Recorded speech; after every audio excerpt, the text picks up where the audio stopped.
Hai, apa kabar semuanya? Selamat datang kembali di channel ini bersama saya NSR. Oke, kali ini kita tidak akan membahas yang serem-serem dulu. Kali ini kita akan membahas tradisi yang mungkin unik atau kedengarannya aneh dari beberapa suku. Setiap suku, semua suku yang berada di dunia itu berada di suatu wilayah. Setiap negara di dunia pastinya memiliki keunikannya masing-masing. Entah itu dari cara berpakaian sehari-hari, entah dari makanan sehari-hari, bahkan dari berumah tangga. Nah, berbicara dari keunikan suku dalam berumah tangga. Nah, sepertinya hal ini masih terdengar cukup lumayan aneh lah bagi teman-teman atau mungkin bagi saya. Nah, tapi faktanya dikala kita mendebat tentang poligami atau poliandri dari sebuah suku yang hidup di ketinggian Himalaya, nah malah dengan sangat bebas menerapkannya. Nah, masyarakat yang tinggal di wilayah Uperdolpa, Nepal, ini ternyata memiliki budaya di mana para wanita masih melakukan poliandri. Anehnya, poliandri di wilayah ini dilakukan itu antara kakak beradik. Jadi bisa dibilang kakak beradik laki-laki itu akan berbagi istri. Nah, ketika seorang wanita ini menikah dengan pria, maka dikatakan ia juga setuju untuk menikahi adik lelaki dari suaminya.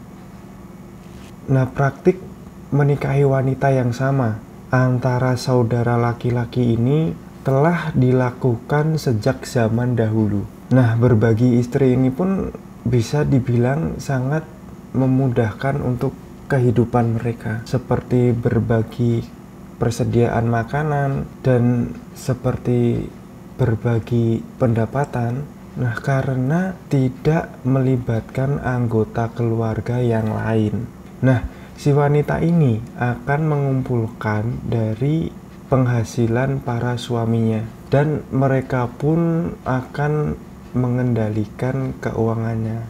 Si wanita ini jadi akan mengendalikan keuangan dari keluarga itu.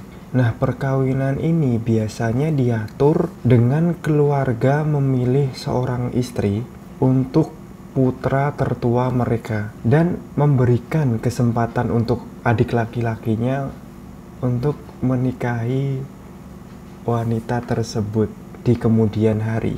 Nah, dalam berbagai kasus, para istri ini bahkan akan membantu membesarkan calon suami mereka. Jadi ketika putra tertua punya adik di bawah umur, nah maka si istri ini akan membantu pertumbuhan si adik tersebut. Nah, mereka akan memasuki hubungan seksual ketika si adik laki-laki ini telah dianggap cukup dewasa, ya mungkin cukup umur lah. Nah, sistem pernikahan ini juga membuat para suami untuk membantu istri mereka seperti menjaga ternak, bekerja di ladang, ataupun menjaga anak mereka. Nah, ternyata budaya ini berlangsung selama ratusan tahun. Mungkin dilandasi karena tempat yang terpencil atau karena mungkin dipengaruhi faktor ekonomi. Mungkin lebih anehnya lagi, jadi masyarakat di sana itu tidak mengenal rasa cemburu. Iya, secara gitu punya istri dibagiin ke adiknya.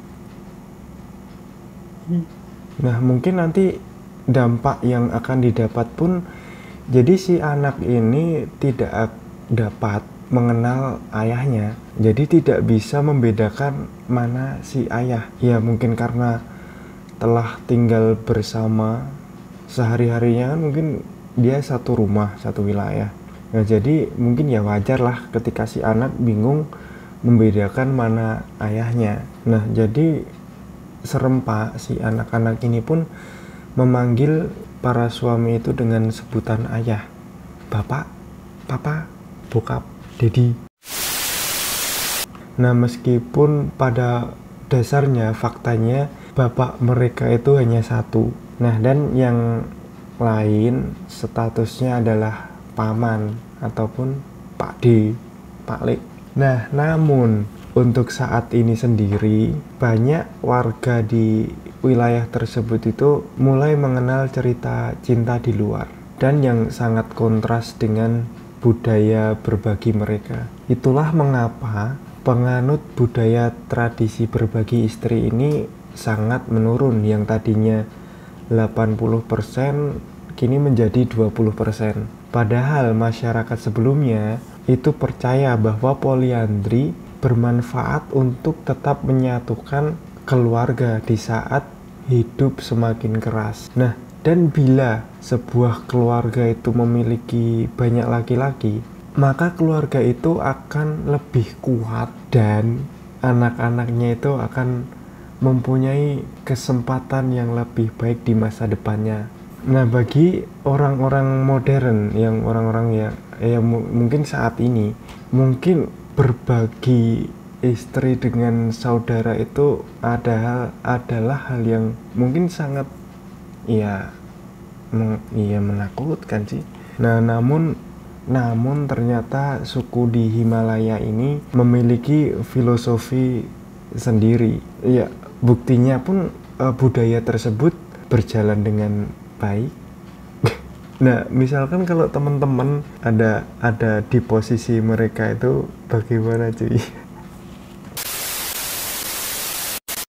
Nah, berbeda lagi dengan halnya suku yang satu ini, suku Kreung di Kamboja. Sebuah suku Kreung di Kamboja ini pun memiliki keunikan tradisi sendiri. Nah, tradisi unik di suku ini adalah menemukan cinta sejati. Nah, tradisi ini disebut dengan pondok cinta. Gadis-gadis Kreung itu menjalani kehidupan sederhana dan mengambil bagian seperti anak laki-laki, termasuk soal memilih pasangan hidup. Ketika gadis-gadis muda Kreung mencapai pubertas, mereka di usia 13 ataupun 15 tahun akan dibangunkan sebuah pondok bambu yang mungkin terpisah lumayan jauh dari rumah mereka. Nah, pondok ini diperuntukkan untuk para gadis agar dapat bersosialisasi, sekedar bercakap-cakap mungkin, atau tidur bersama. Nah, bukan hanya kepada satu laki-laki aja sih. Para gadis ini bisa bertemu atau tidur dengan pria yang berbeda setiap malamnya, dan hingga si gadis ini menemukan cinta sejatinya. Nah, orang-orang Kreung menanamkan pesan yang kuat bahwa seks sebelum menikah itu diterima. Nah, mereka bahkan didorong untuk menemukan pria yang tepat sebelum menikah. Nah, uniknya si anak laki-laki ini diajarkan untuk tidak agresif dan berperilaku hormat, sehingga membiarkan si wanita ini yang mengambil keputusan akan seperti apa kelanjutan hubungan mereka. Nah, tradisi ini mempercayai bahwa wanita remaja dapat membuat keputusannya itu sendiri tentang kesehatan seksual dan kehidupan romantis mereka. Ya, ada yang tertarik bisa olahraga tiap malam, Cuk. Nah, menurut berita, ritual ini konon masih dilakukan sampai hari ini. Dan uniknya setelah sekian lama dilakukan, itu tidak ada yang protes. Nah, hal ini pun jadi bukti bahwa ritual ekstrim itu diterima dan mungkin menjadi dampak baik bagi masyarakat Kreung. Oke. Nah, mungkin dari sekian banyak tradisi ya, kita hanya bisa menghargai apapun tradisi di suatu tempat, di suatu wilayah, itu ya kita cukup menghargai. Di video kali ini mungkin cukup sampai di sini dulu, dan thank you yang sudah melihat video ini dari awal sampai akhir, dan salam dari saya, NSR. Bye-bye.